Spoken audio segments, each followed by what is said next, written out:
এবার ভেবেছি শাড়ির একটা দোকান খুলবো। কেমন হয় তাহলে বন্ধুরা? আর বলো না, যা কাণ্ড! যে কারণে এতগুলো শাড়ি এক্কেবারে আলমারি থেকে বের করতে হলো আমাকে। প্রায় কদিন যাবৎ ধরে আলমারিটা যতবারই খোলা হচ্ছে কেমন একটা পচা দুর্গন্ধ আসতেছিল।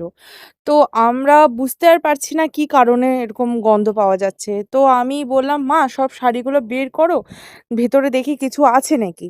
এতটাই দুর্গন্ধ হচ্ছিল যে মনে হচ্ছে কিছু মারা-ঠারা গেছে ভেতরে। আমাদের সবসময় আলমারির ভিতরে ন্যাপথলিন দিয়ে রাখা হয়, বুঝলে? সবসময় লক করাই থাকে তারপরে আলমারি। মেন কারণটা খুঁজে পাই।